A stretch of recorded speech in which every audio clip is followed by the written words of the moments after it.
Assalamualaikum warahmatullahi wabarakatuh. Kepada yang terhormat Bapak Kepala Sekolah SMP Sidoarjo, yang terhormat Bapak Ibu Guru SMP Sidoarjo yang berbahagia juga, teman-teman yang lainnya yang telah hadir, terima kasih atas kehadirannya. Pagi ini kami akan mengadakan diseminasi atau aksi nyata diseminasi budaya positif. Saya akan berkolaborasi dengan Bu Linda. Apa perlu perkenalan dulu ini karena sudah kenal? Tetap perkenalan mungkin ya nanti saja dulu. Saya awali sebelum kita lanjutkan ke berikutnya, kita berdoa dulu sesuai dengan agamanya masing-masing. Semoga kegiatan kedepannya ini bisa lancar dan dapat dilaksanakan sesuai harapan. Berdoa mulai.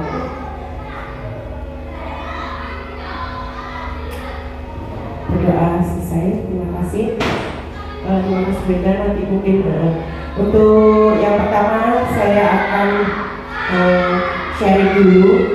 Kita sama-sama belajar apa yang akan kita lakukan di sini, yaitu sama-sama belajar. Tidak hanya saya ini butuh juga pengalaman dari Bapak Ibu Guru tentang materi budaya positif.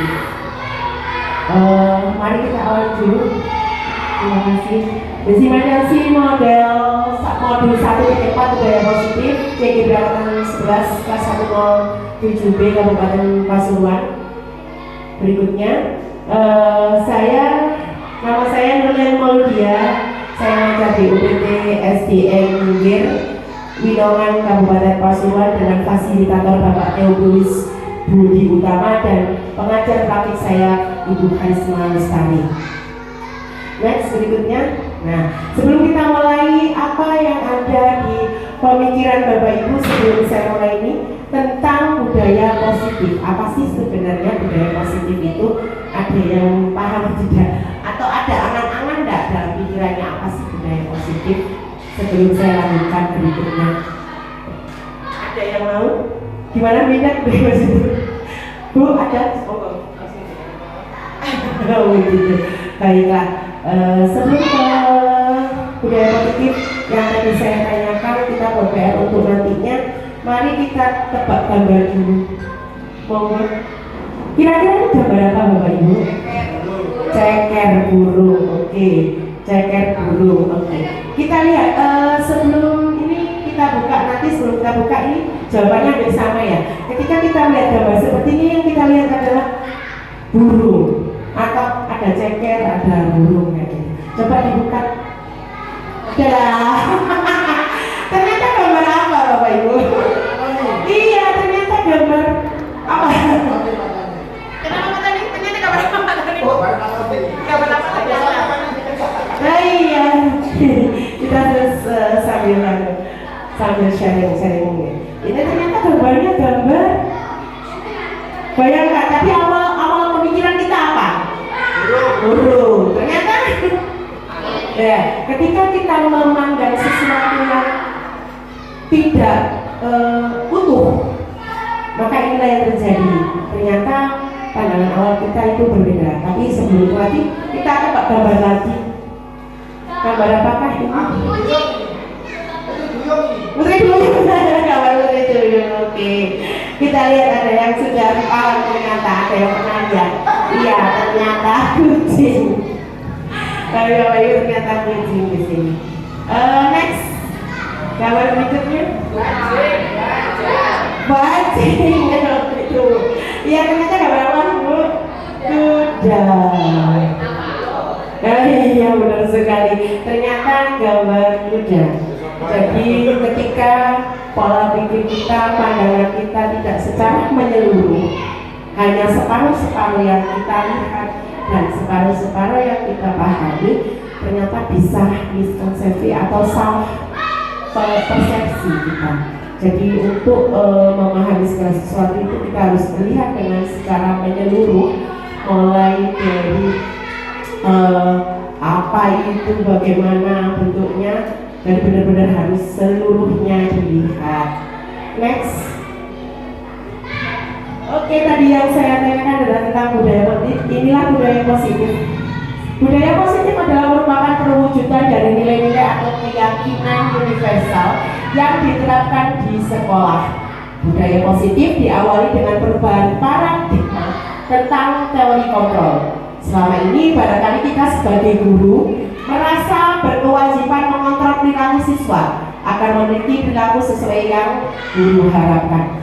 Sekarang kita kembali ke kelasnya Bapak Ibu Guru. Bapak Ibu Guru kalau di kelas biasanya ke siswa seperti apa? Maunya siswanya seperti apa? Kira-kira Bapak tahu maunya siswanya seperti apa?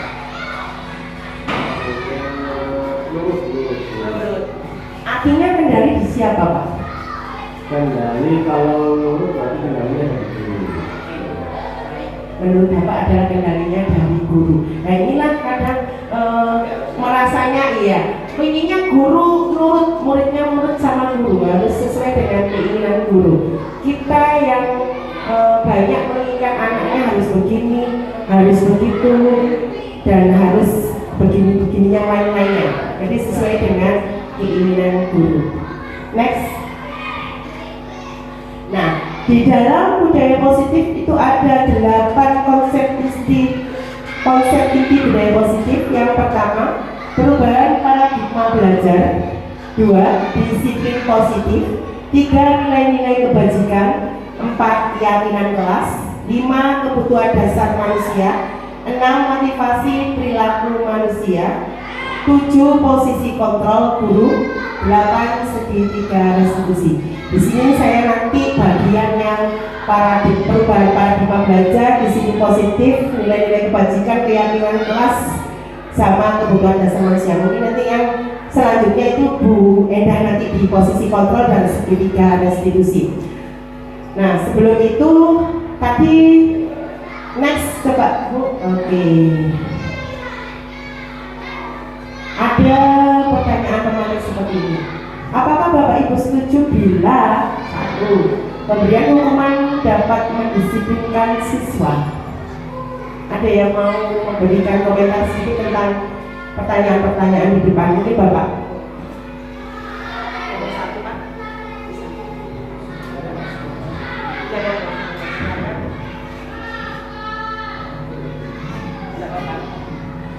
Perkenalan dulu mungkin Pak, namanya siapa?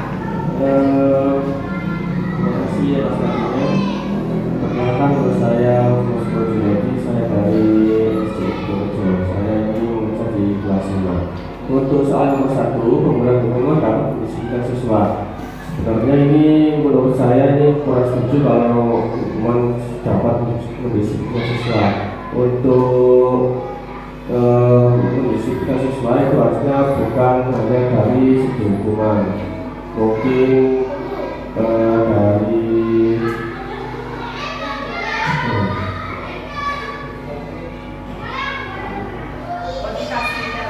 ya memberikan motivasi atau berupa secara lisan atau dengan memberikan contoh atau tindakan itu. Terima kasih Bapak. Nanti Bapak sudah memberikan sedikit gambaran bahwa pemberian hukuman dapat mendisiplinkan siswa. Ternyata Bapak sudah punya gambaran bahwa tidak semua hukuman itu bisa mendisiplinkan anak-anak kita. Oke, siap. Kemudian untuk berikutnya, apakah pemberian hadiah bisa meningkatkan prestasi siswa? Mungkin jawaban nomor 2 bisa Pak? Ada yang mungkin bisa disampaikan? Assalamualaikum warahmatullahi wabarakatuh. Di sini saya coba menjawab pertanyaan kedua. Apakah pemberian hadiah bisa meningkatkan prestasi siswa? Jawabannya bisa. Karena siswa dengan adanya hadiah atau apapun itu reward itu bisa meningkatkan kreativitas siswa dan motivasi siswa untuk menjadi lebih baik. Ya, jadi dari itu saya. Terima kasih Pak Tony. Dari bahasa Pak Tony tadi, apakah pemberian hadiah bisa meningkatkan prestasi siswa? Menurut Pak Tony itu bisa. Nanti kita bahas berikutnya. Jadi untuk pandangan awal kita adalah pemberian reward itu bisa meningkatkan prestasi siswa. Next, untuk yang ketiga, kita simpan dulu jawaban-jawaban Bapak Ibu guru nanti untuk berikutnya. Guru harus mampu memberi solusi untuk setiap murid yang bermasalah. Untuk pertanyaan yang ketiga, ada yang bisa membantu saya? Monggo Bapak Ibu, monggo bisa bantu saya untuk jawaban ketiga. Oke, guru harus mampu memberi solusi. Kira-kira benar atau enggak sih guru harus mampu memberi solusi untuk setiap murid yang bermasalah? Monggo bisa dikasih sedikit aja gambarannya. Terima kasih.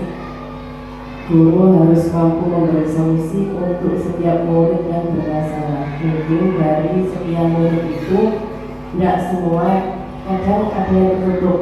Ya, jadi ketika murid membutuhkan solusi dari seorang guru, maka guru bisa memberikan apa ya, jalan keluar apa gimana sehingga murid tadi tidak merasa sendiri. Mungkin itu. Terima kasih atas pencerahannya tadi. Apakah memberi solusi untuk setiap murid itu yang bermasalah perlu guru harus lakukan? Kata Bu Iin tadi sempat memberikan bahwa ada yang harus memang pendampingan guru agar murid itu merasa dia tidak sendiri. Jadi ada yang menemani, ada yang menjadi tempat untuk curhat mungkin Bu ya, seperti itu semacam itu. Untuk berikutnya tinggal satu tanya, kita simpan dulu jawabannya Bu Iin sama Bapak Ibu guru tadi. Untuk yang keempat, guru berperan sebagai teman bagi siswa. Mungkin ada yang mau memberitahu guru berperan sebagai teman. Perlu nggak sih guru menjadi teman untuk siswanya? Bisa mungkin Bapak, nggak apa-apa lagi lah. Terus kalau teman mahasiswa, menurut saya ini perlu supaya kita bisa lebih mendalami karakter siswa ataupun masalah-masalah yang ada di siswa itu, supaya kita bisa kalau ada siswa yang mempunyai masalah kita bisa mencari solusinya secara bersama-sama. Iya, ternyata menurut Bapak tadi guru memang perlu menjadi seorang teman untuk siswanya agar tahu jika siswanya bermasalah itu bisa memberi solusi. Baik, dari keempat ini sudah terjawab semua. Kita lanjut nanti yang berikutnya. Dan Bapak Ibu yang berbahagia, salam sehat dan bahagia semuanya. Kita lanjutkan untuk berikutnya. Tadi sudah disimpan, kita simpan dulu sebagai pelajaran dari Bapak Ibu. Sekarang coba untuk berpasangan saling menganu. Genggam tangan Bapak Ibu, coba digenggam tangan Bapak Ibu, saling berhadapan. Bayangkan bahwa Bapak Ibu itu memegang sesuatu yang sangat-sangat berharga. Apa yang Anda pikirkan di dalam tangannya Bapak Ibu itu ada apa, itu dipegang. Jangan sampai kira-kira dipegang sendiri. Kira-kira ini temannya nanti berusaha untuk membuka dengan rayuan, dengan segala sesuatu untuk membuka genggaman Bapak Ibu. Bapak Ibu ini menjaga benar-benar harta yang paling berharga di tangannya. Kemudian ada temannya Bapak Ibu itu pengen ngambil gitu. Apa yang akan Bapak Ibu lakukan? Coba sekarang dibuka di tangannya Bapak itu, apa temannya itu usaha untuk membuka apa dengan rayuan, dengan gombalan-gombalan manis gitu.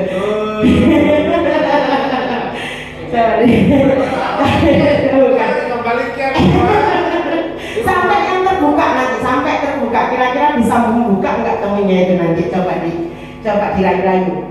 Ya apa caranya buka guys? Boleh memegang tangannya temennya, dipegang satu aja yang dibuka, yang pilih satu sampai uang tak? Bahkan sampai itulah usaha ya Bapak, iya sampai usaha, sampai titik-titik untuk membuka. Apakah tangannya terbuka? Mau terbuka tidak tangannya Bapak? Tidak mau. Oke. Kasih uang mau membuka tangannya tidak? Mau? Tidak mau juga. Sampai disobat. Tidak mau membuka. Oke. Jadi dari ini boleh sekarang sudah kembali lagi ke tempat. Ternyata ketika tangan kita mau dibuka sama teman kita, selama kita apa yang ketika kita melakukan itu, apa dalam pikiran Bapak Ibu? Kira-kira gambaran apa yang Ibu Bapak pikirkan ketika teman Bapak Ibu itu mau membuka tangan Bapak Ibu? Apa kira-kira?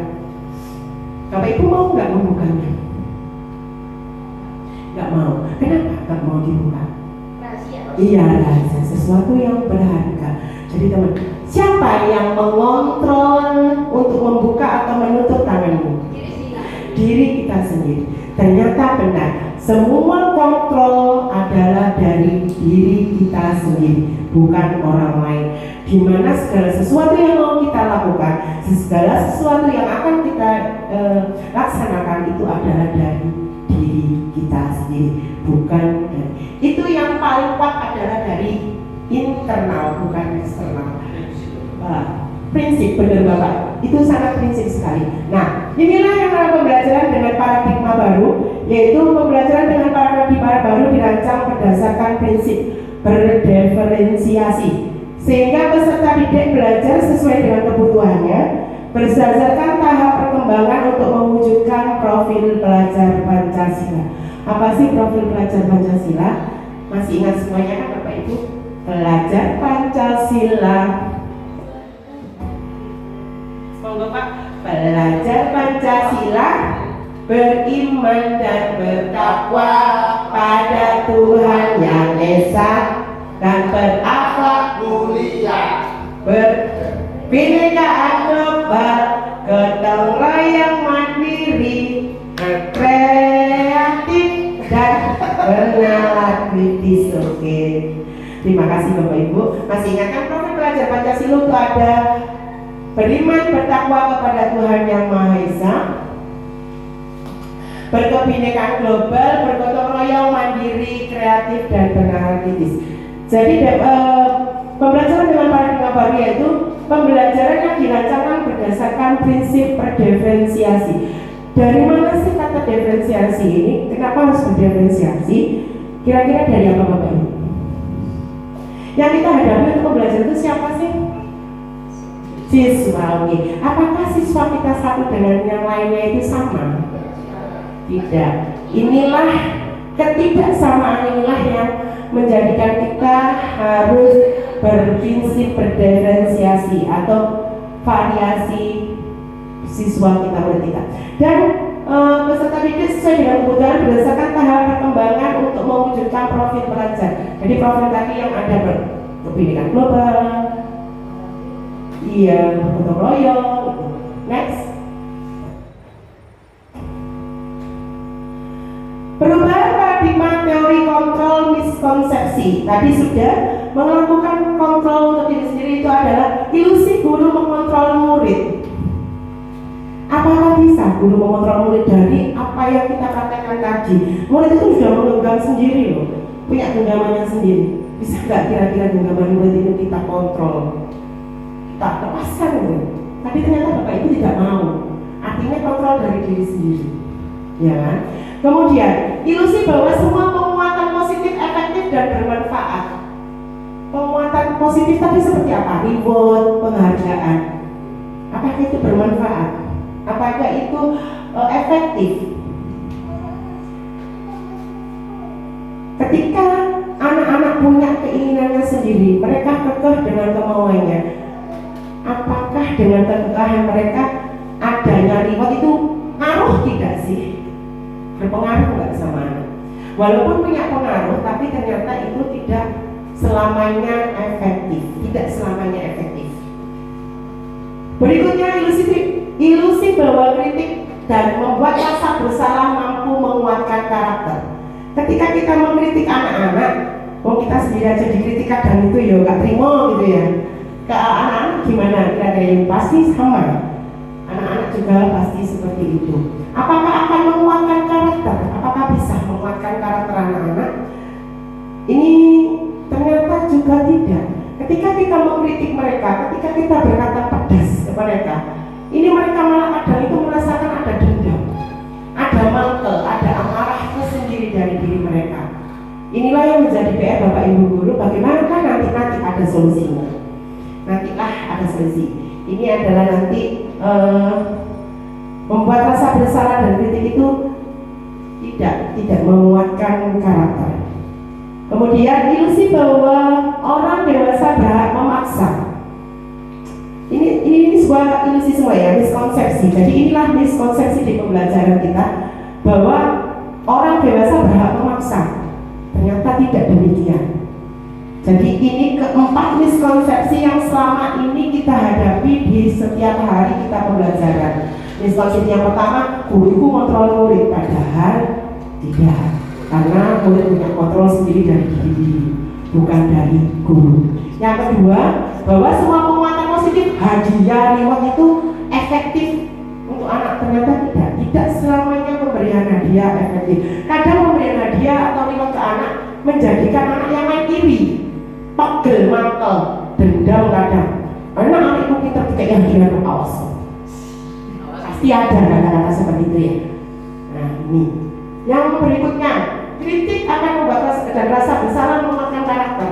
Ternyata juga tidak. Ketika kita mengkritik anak, kamu ini mengatakan anak gak pernah belajar, gak bisa tok ayat, apakah anak itu akan semangat belajar? Makan tambah kendor, dia akan tambah mengecil, tambah tidak percaya diri.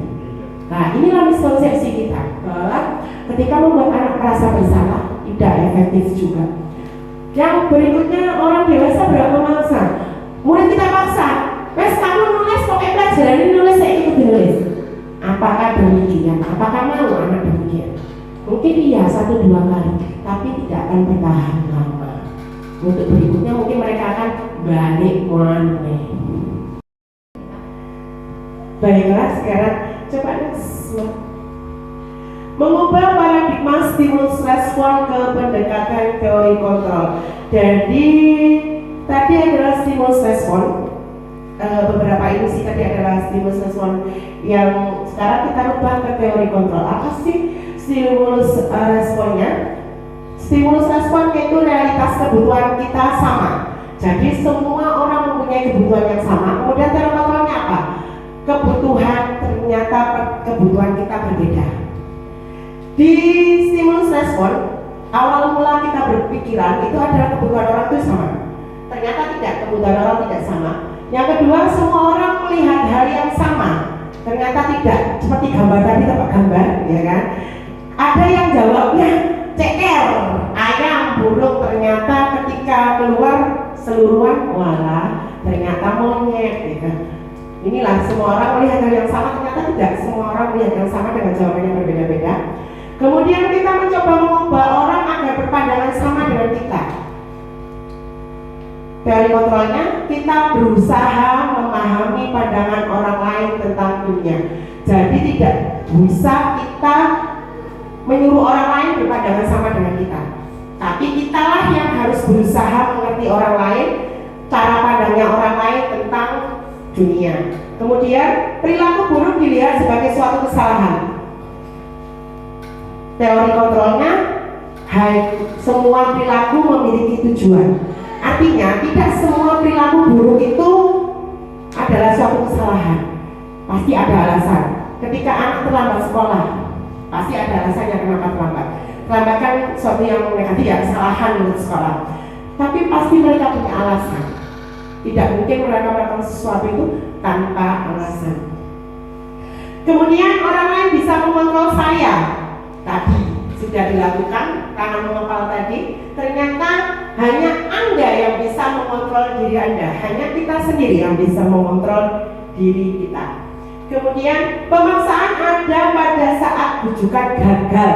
Ketika bujuk gagal, dipaksa, didik-didik, digepuk-gepuk, ternyata tetap saja bahwa Anda tidak bisa mengontrol orang lain. Berikutnya, kolaborasi dan pemaksaan ada pada saat bujukan gagal.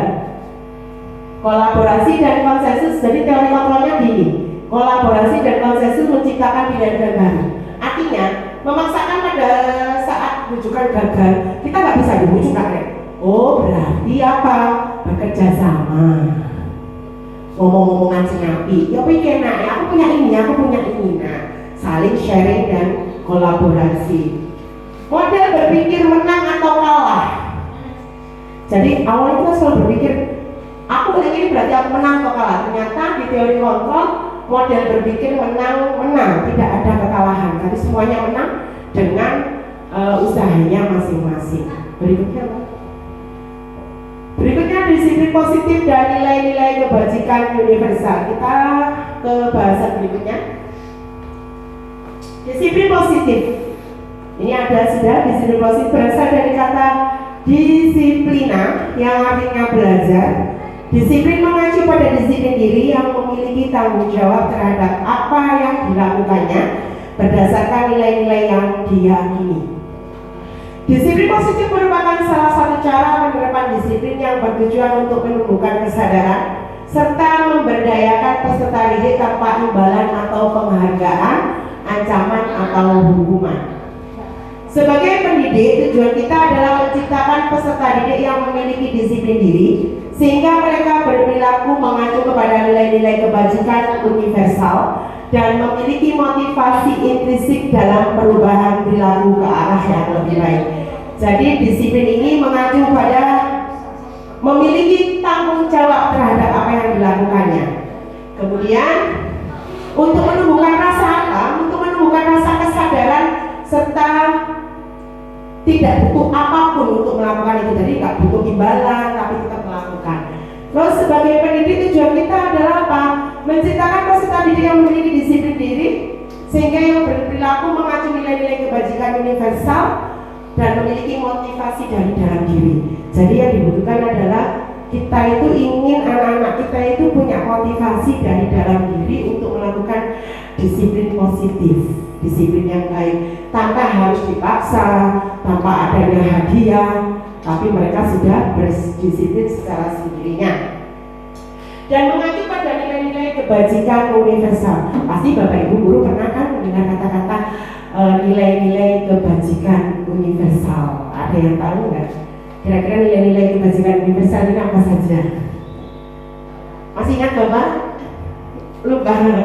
Kalau next.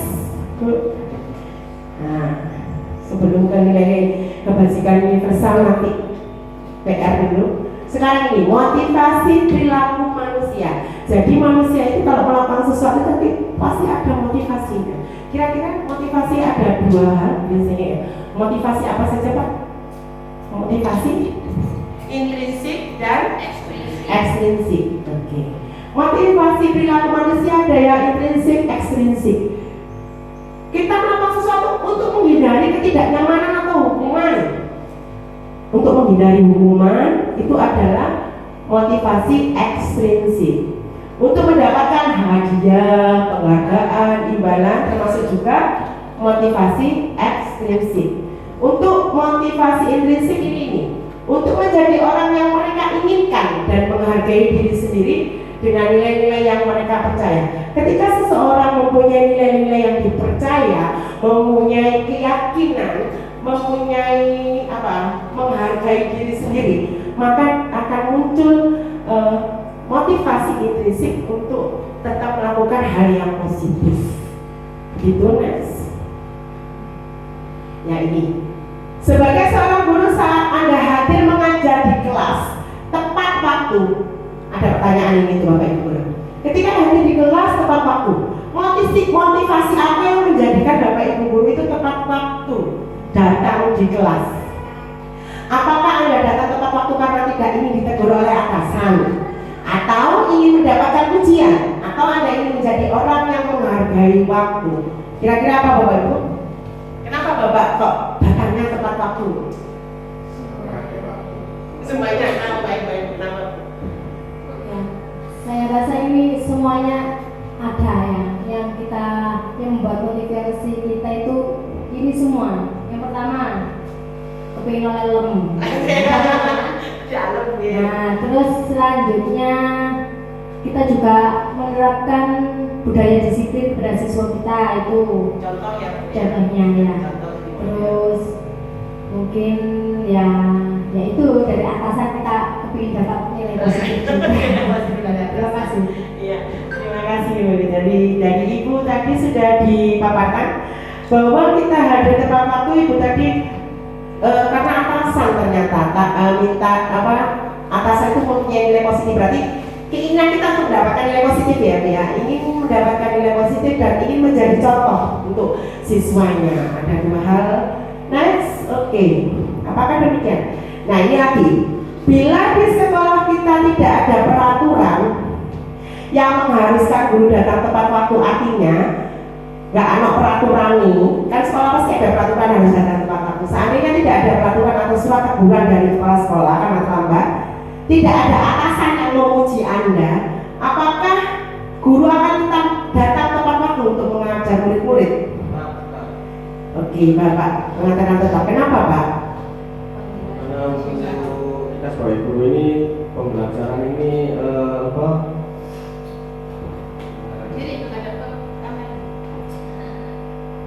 untuk itu untuk pembelajaran ini memang diharuskan untuk siswa dan siswa. Itu mungkin. Berarti siswa dan siswa. Oh, artinya walaupun tidak ada pujian dari kepala sekolah, tidak ada peraturan, tetap guru akan datang tepat waktu karena siswanya. Terakhir, kecintaan guru terhadap siswa, kemauan guru terhadap siswa, sehingga walaupun tidak ada peraturan. Bagus sekali Bapak, luar biasa.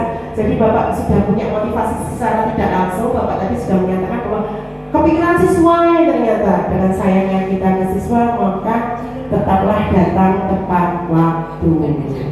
Next, berikutnya tadi ada PR ya, nilai-nilai kebajikan.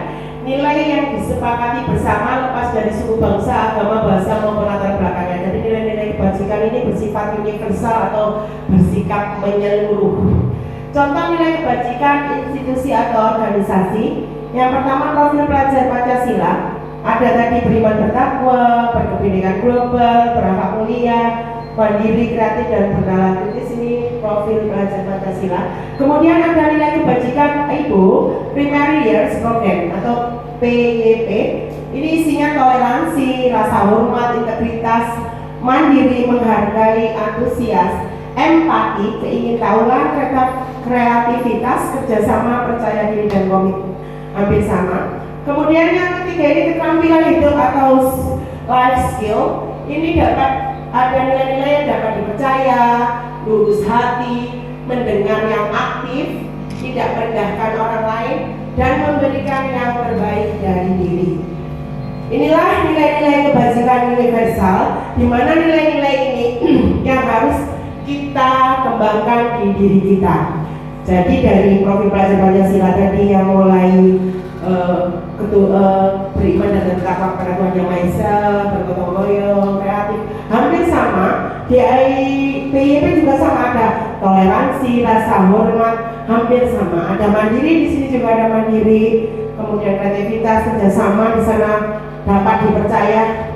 Inilah yang tetap kita harus tahu bahwa kita pegang nilai-nilai kebajikan universal ini. Next, ini ada pertanyaan. Ketika kembali ke siswa kita, dihubungkan dengan nilai-nilai kebajikan universal, kita hubungkan ke siswa kita. Ini ada siswa yang selalu mengembalikan buku ke tempatnya. Kira-kira nilai kebajikan apa yang sudah dilakukan siswa ketika siswa selalu mengembalikan buku di tempatnya? Disiplin. Ada lagi yang lain? Disiplin. Tanggung jawab. Ada bertanggung jawab, disiplin, bertanggung. Oke. Kita lihat, kita buka. Apakah selalu mengembalikan buku di tempatnya itu apa jawabannya? Tanggung jawab. Jadi ketika siswa mengembalikan buku pada tempatnya, ini mengandung nilai kebajikan bertanggung jawab. Next, bergantian dan menunggu giliran.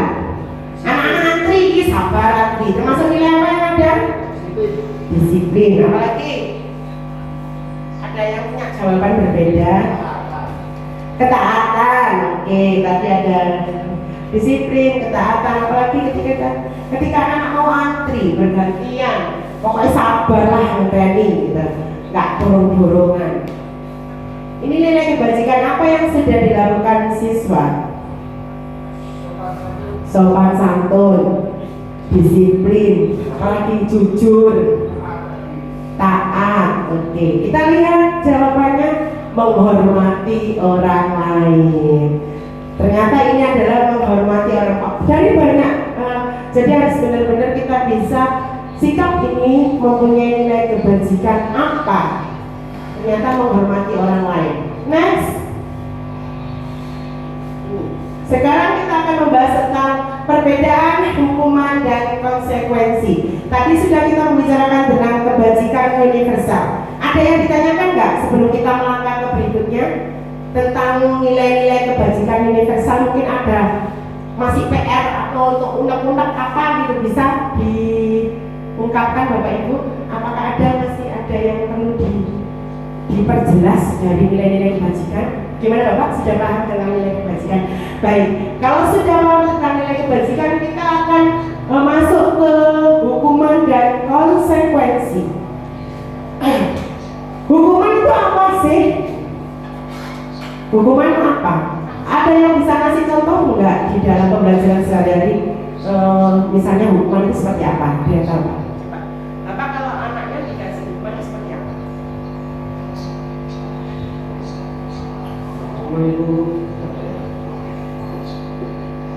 satu yang berbeda terjadi ya, betul lah. Iya, benar. Gimana? Akibat dari sesuatu pelanggaran atau pelanggaran. Jadi anak melakukan pelanggaran terus dihukum gitu kan? ya kalau yang Berarti hukuman itu akan dikasihkan ketika anak itu melanggar peraturan mungkin gitu Pak ya maksudnya Bapak. Oke. Itu namanya hukuman. Kalau konsekuensi Pak, apa bedanya hukuman dan konsekuensi? Kalau konsekuensi apa? Hukuman tadi adalah anak melakukan pelanggaran lalu dihukum. Sesuatu yang tidak bisa ditawar. Baik, satu kita simpan dulu. Sesuatu yang tidak bisa. Menurut Bu Ica? Dampak. Oh, dampak atau efek yang dari dia lakukan. Jadi misalnya apa? Kira-kira Bu Ica? Yang konsekuensi. Apa gimana Bu? Misalnya anak melakukan tidak memakai atribut lengkap, terus konsekuensinya harus bagaimana?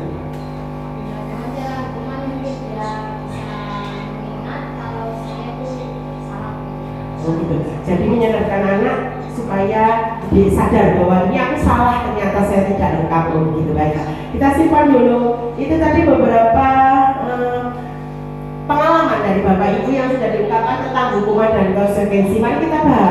Mari kita bahas bersama. Hukuman apa sih? Hukuman itu sesuatu yang menyakitkan harus terjadi ternyata.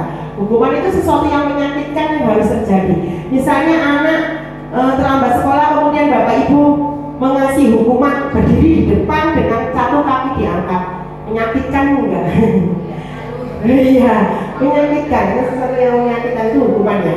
Kemudian membuat anak sakit fisik maupun hati untuk jangka waktu lama. Ternyata hukuman itu memberikan efek ini. Anak itu, misalnya anak datang tadi terlambat juga, terus dihukum berdiri. Dia kan capek, sakit. Dia kira-kira berubah enggak? Berubah mungkin jangka waktu pendek ya dia. Tapi berikutnya akan melakukan lagi. Kemudian anak membenci kedisiplinan. Pernah terbayang nggak?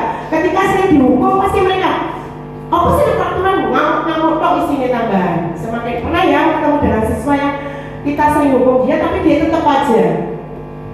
Kemudian bersifat paksaan. Hukuman itu dipaksa, memaksa untuk menghukum itu bersifat pemaksaan hukuman itu. Tidak ada hukuman yang sukarela dihukum, itu nggak mungkin. Ada nggak anak siswa yang sukarela dihukum itu? Pasti dipaksa. Kemudian mendorong anak menyakiti diri sendiri. Ya apa itu hukuman kok menyakiti anak sendiri? Iya, hukuman itu larak mati. Tidak ada anak yang mau dihukum. Konsep diri yang buruk. Anak belajar untuk menyembunyikan kesalahan karena wedi dihukum akhirnya guru. Ada ya siswa yang seperti itu. Marah, rasa bersalah, malu, dipermalukan, merasa tidak dihargai. Inilah ketika kita melakukan hukuman, inilah yang terjadi pada anak. Inilah perasaan yang dirasakan oleh anak. Kemudian kalau kita kasih konsekuensi, kalau konsekuensi itu berbeda. Kalau konsekuensi itu sesuatu yang harus terjadi. Artinya memang harus terjadi. Misalnya anak menyobek buku temannya, maka yang harus dilakukan siswa apa? menggantinya. Itulah konsekuensi. Ketika ada buku temannya disobek, kamu tadi nyobek kamu, apa yang harus kamu lakukan? Menggantinya bu, itulah konsekuensi. Kamu pinjam pensil temanmu dihilangkan, apa yang harus dilakukan siswa? Mengganti. Itulah namanya konsekuensi. Jadi konsekuensi itu hal yang memang harus dilakukan anak karena kelalaiannya atau kesalahannya. Bukan dihukum, tapi bukan hukuman, hanya konsekuensi saja. Membuat anak merasa tidak nyaman dalam jangka waktu pendek. Jadi dia itu cuma nggak enaknya sedikit kalau enak hati aja. Terus anak menghargai disiplin, stimulus tanggapan, mendorong anak agar mudah menyesuaikan diri, konsep diri yang baik, anak belajar untuk mematuhi peraturan, kehilangan hak, dibuat tidak nyaman, diasingkan untuk sementara aja. Jadi ini masa kehilangan itu sementara, misalnya ganti pensil kan otomatis dia harus mengeluarkan uang, tapi itu sementara, setelah itu kan selesai. Terus anak belajar untuk mematuhi peraturan. Oh iya, aku yang ngilang buku koncoku, nyuwek aku kudu ganti, dia ngerti itu, rugilah dia. Mendorong anak agar mudah menyesuaikan diri. Jadi dengan konsekuensi ini anak akan mudah untuk menyesuaikan diri terhadap peraturan. Artinya dia akan berpikir dua kali untuk melakukan kesalahan atau melanggar peraturan itu. Next. Nah ini sekarang. Kira-kira ini termasuk hukuman atau konsekuensi?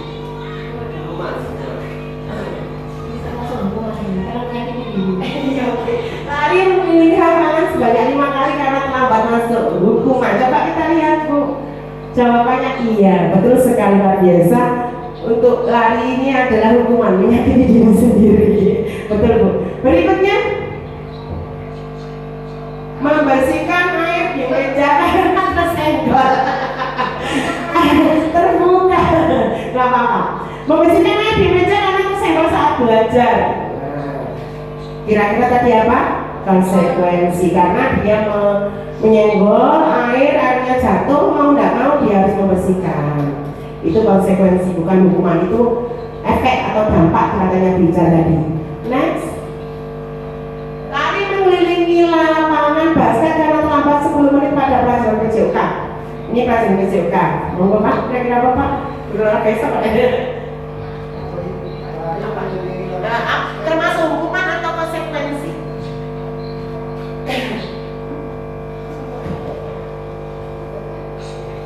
Lari mengelilingi lapangan basket karena terlambat 10 menit saat pelajaran PJOK.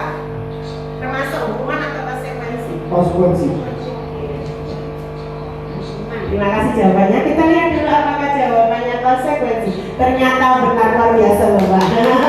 Karena pelajaran PJOK, jadi tidak apa-apa ketika dia lari karena fisik ya untuk PJOK. Kalau PJOK nggak apa-apa lari sebagai konsekuensi. Next. Nah, ini ada 3 hal, hukuman, konsekuensi, dan restitusi. Apa sih bedanya hukuman, konsekuensi, dan ada lagi restitusi? Kalau tadi hanya hukuman dan konsekuensi sudah kita pahami bersama. Sekarang hukuman, konsekuensi, restitusi. Di dalam hukuman itu tidak terencana atau tiba-tiba. Kemudian murid tidak tahu apa yang akan terjadi atau tidak dilibatkan. Artinya dia tidak berpikir bahwa akan dihukum itu. Mana murid tahu kalau bakal dihukum ya kan? Terus hukumannya bentuknya kan juga tergantung guru. Muridnya nggak tahu hukumannya bentuknya. Saya terlambat sekolah, tiba-tiba lari atau terlambat sekolah nulis. Apakah dia berpikir? Oh tidak. Murid tidak berpikir bahwa dia akan dihukum seperti itu. Bersifat satu arah. Kalau pemberian hukuman ini hanya guru tok, guru yang berkuasa, guru yang menentukan, murid tidak punya hak. Kemudian berupa hukuman fisik atau psikis. Biasanya hukuman selalu berhubungan dengan fisik. Kemudian konsekuensi. Konsekuensi itu terencana, disepakati sesuai aturan. Biasanya memang seperti itu. Kita kemana-mana itu gitu. Kalau kamu menjatuhkan, kalau kamu menghilangkan barangnya temanmu, konsekuensinya harus mengganti. Artinya anak sudah tahu juga ada sesuatu yang direncanakan. Atau kalau tadi ada menjatuhkan air, mau nggak mau anak itu sudah punya pikiran. Jadi aku mesti berseni karena aku yang melakukan seperti itu. murid tetap dibuat tidak nyaman. Iya, benar. Benar kan ya? Ketika murid tetap menggantikan pensil, ya nggak nyaman juga. Terus membersihkan kartu, kadang kan malas anak itu merasa, aku mau bersensil, padahal itu kesalahannya dia. Terus sikap guru selalu memonitor murid. Artinya apa? Memonitor, mengawasi. Berarti guru selalu mengawasi murid. Gimana perasaan murid kok diawasi guru terus? Kadang itu merasa disiung kita sendiri aja diawasi kok nggak enak gitu. Restitusi, sekarang ini yang restitusi. Restitusi itu apa? Proses menciptakan kondisi bagi murid untuk memperbaiki kesalahan. Jadi di dalam restitusi itu murid itu diberi proses atau pengarahan, pencerahan, pengertian untuk menciptakan kondisi untuk memperbaiki kesalahannya. Jadi secara tidak langsung itu belajar dari kesalahannya. Kemudian yang kedua, proses kolaboratif yang mengajarkan murid untuk mencari solusi sendiri. Jadi di restitusi itu ada proses kolaborasi. Siapa dengan siapa kolaborasi ini? Yaitu antara guru dan murid. Jadi kolaborasi di restitusi itu antara guru dan murid. Tidak hanya guru saja yang bertindak sebagai pemimpin, tapi murid juga berkolaborasi. Ya, ini tadi hukuman, konsekuensi dan restitusi. Dari tiga hal ini, kira-kira di dalam pikiran Bapak Ibu mana yang enak dipakai oleh Bapak Ibu? Memberi hukuman, konsekuensi atau restitusi? Konsekuensi. Baik, kita simpan dulu. Bapak Ibu selama ini menggunakan konsekuensi ya. Jadi baiklah Bapak Ibu, tadi hukuman, konsekuensi dan restitusi. Ternyata selama ini Bapak Ibu banyak melakukan hukuman dan banyak menggunakan konsekuensi. Jadi dua hal ini yang pernahkah Bapak Ibu berpikir ke restitusi? Pernah. Oke, ada yang tidak terpikir sama sekali atau apa sih restitusi, malah tambah nggak ngerti gitu, apa sih restitusi gitu? Pasti ada ya. Pasti kita masih berpikir, ada yang paham tentang restitusi, ada yang masih menjadi bayang-bayang tidak jelas apa sih restitusi. Jadi yang banyak dilakukan adalah melakukan hukuman dan konsekuensi. Next. Nah, setelah selesai, tadi sudah selesai kita membahas tentang hukuman, konsekuensi dan restitusi. Nanti mau saya jelaskan tentang restitusi, ada bagiannya, nanti Bu Endah yang akan menjelaskan restitusi. Sekarang kita masuk ke keyakinan kelas. Bapak Ibu ada yang sudah melaksanakan nggak di dalam kelasnya membuat sebuah keyakinan kelas? Sudah melakukan Bapak? Apa yang Bapak lakukan untuk membuat suatu keyakinan kelas? Pelaksanaannya seperti apa?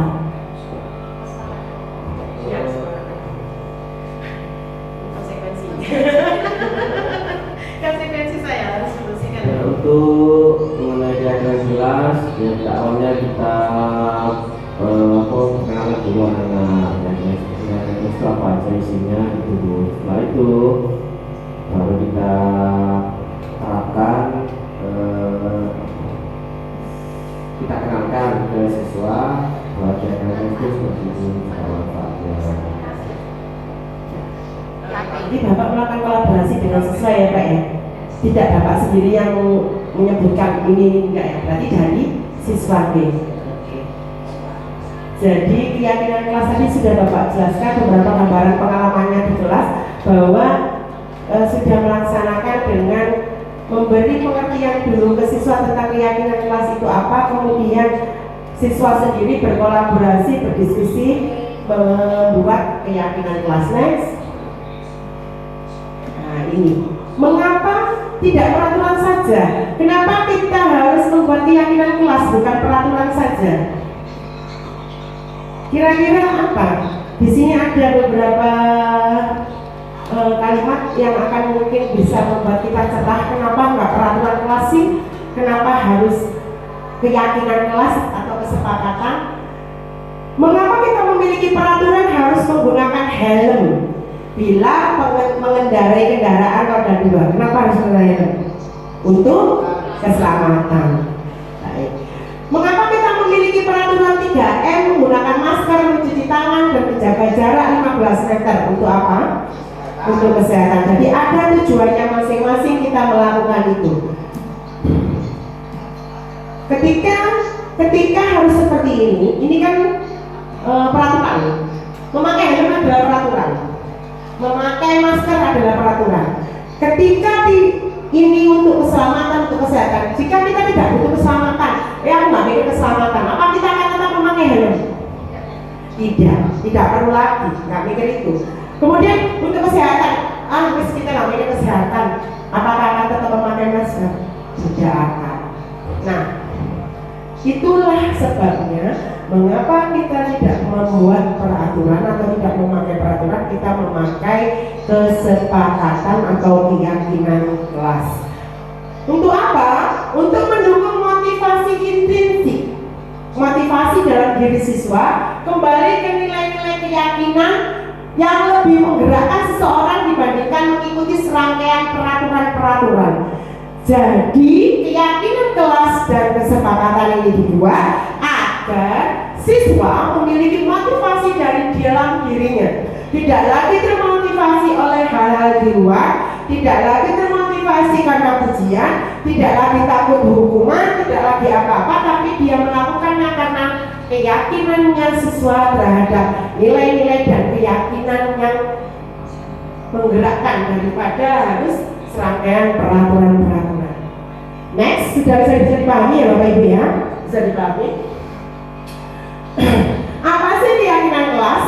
Ini keyakinan kelas adalah nilai-nilai kebajikan universal yang disepakati secara tersirat dan tersurat, lepas dari latar belakang suku, negara, bahasa maupun agama. Keyakinan kelas ini diterapkan supaya anak didik bisa bertanggung jawab terhadap apa yang dilakukannya, dengan tujuan mereka akan memiliki nilai-nilai kebajikan universal. Inilah keyakinan kelas, di mana nilai-nilai kebajikan universal yang disepakati sehingga anak bisa memiliki tanggung jawab terhadap apa yang dilakukannya, dan mereka akan memiliki nilai-nilai kebajikan universal yang telah ada.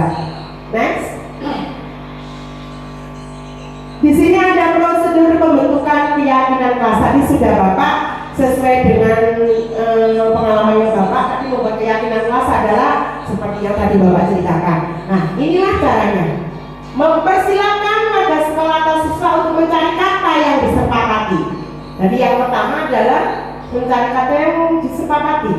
Kemudian mencatat semua masukan, mengganti kalimat negatif menjadi kalimat positif. Ini caranya. Jadi di dalam kesepakatan kelas tidak ada kalimat negatif, misalnya dilarang berbicara, dilarang rame. Dilarang itu kata-kata negatif. Harusnya apa? Memperhatikan saat atau menghargai saat guru berbicara atau menghargai orang lain. Dengan kata-kata yang menghargai orang lain adalah positif, maka mereka dengan sendirinya akan diam saat ada orang berbicara. Kemudian tinjau kembali curahan pendapat yang terkumpul sesuaikan dengan kondisi kelas atau sekolah sehingga mudah diterapkan. Setelah anak-anak membuat cari kata, kemudian membuat negatif diganti positif, kemudian mengumpulkan menyesuaikan dengan kondisi kelas. Setelah itu sedikit saja agar mudah diingat. Jadi dicari kesepakatan kelas atau keyakinan kelas tidak perlu banyak-banyak, tapi sesuai dengan kelasnya sedikit saja. Biasanya 5, 6 atau 4 itu boleh, sesuai nanti anak-anak yang dibutuhkan di dalam kelas. Misalnya nilai keyakinan kelas yang Bapak Ibu tahu, jenengan di kelasnya sudah ada keyakinan kelas apa misalnya?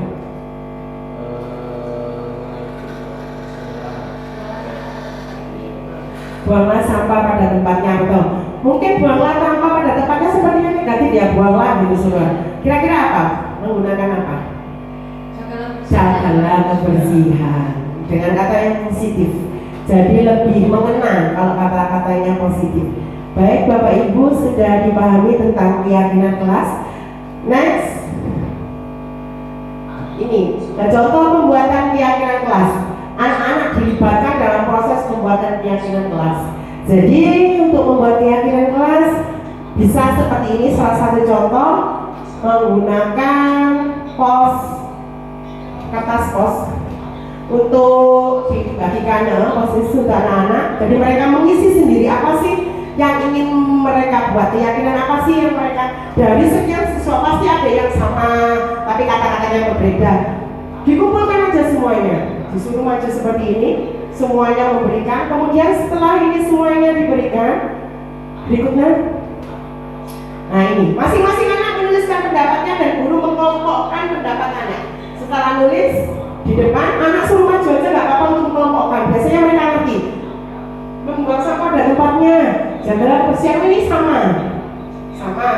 Kemarin itu sempat saya menggunakan itu membuat keyakinan kelas. Ternyata pola pikir mereka itu mereka ngerti apa yang dimaksudkan.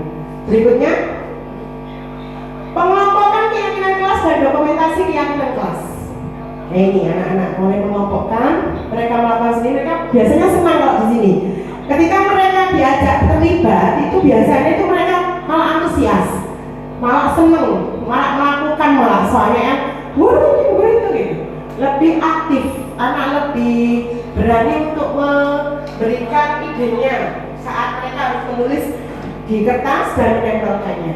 Next, ini ada 5 kebutuhan dasar manusia, ada bertahan hidup, kasih sayang. Ini materi berikutnya.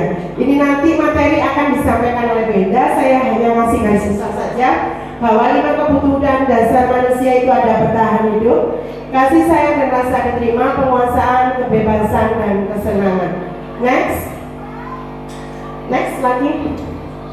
Nah ini juga nanti materinya Benda tentang 5 posisi kontrol guru. Posisi kontrol guru ada menghukum, membuat rasa bersalah, menjadi teman, pemantau, dan menjadi manajer. Berikutnya next. Nah ini juga nanti ada teman saya di segitiga restitusi. Ini nanti akan menjawab kenapa sih kita harus restitusi yang kita lakukan. Tadi kan ada yang konsekuensi hukuman. Ternyata ada kata-kata segitiga restitusi. Ini nanti dibahas secara lengkap oleh Bu Indah. Saya hanya garis besarnya saja. Next. Oke, penutup sampai di akhir. Baiklah, sebelum penutup ini ada penutup. Dalam penerapan program disiplin positif, hendaknya guru memiliki standar kepribadian, profesional, dan sosial yang baik di mana guru mampu merefleksi dirinya dalam posisi kontrol saat ini. Bagaimana perjalanan dirinya sebagai AMO atau manajer yang menuntun murid-muridnya menjadi insan yang mandiri, merdeka, dan bertanggung jawab. Ini ada di Standar Nasional Pendidikan. Akan saya akhiri sampai di sini. Mulai dari kita tadi belajar tentang perubahan paradigma sampai di keyakinan kelas. Sebelum saya akhiri, mungkin ada Bapak Ibu yang mau merefleksikan kegiatan hari ini. Kegiatan saya mulai dari keyakinan kelas sampai tadi ada di perubahan paradigma, disiplin positif. Ada yang masih jadi ganjelan? Ada yang mau ditanyakan? Sudah paham semuanya ya. Kalau sudah paham, mungkin ada yang mau merefleksikan hari ini apa yang sudah dipelajari mulai awal sampai akhir yang saya sampaikan tadi, yang kita saling berbagi tadi. Bagaimana? Sudah ada pandangan nggak? Ada yang mau dirubah nggak kira-kira di dalam pembelajaran di kelas? Ada ya?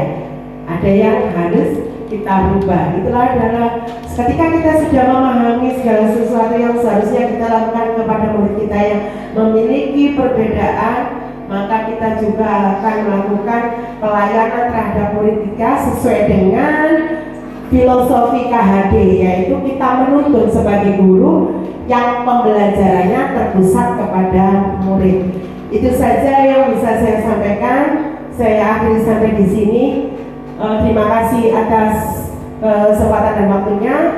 Wassalamualaikum warahmatullahi wabarakatuh.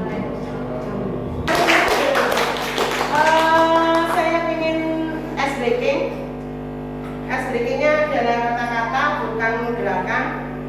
Awal ada clue, awal adalah akhir. Ya. Akhir adalah awal, terbalik. Akhir adalah awal. Tika berjalan-jalan ke Argentina, sedangkan Roni berjalan-jalannya ke Indonesia. Kemudian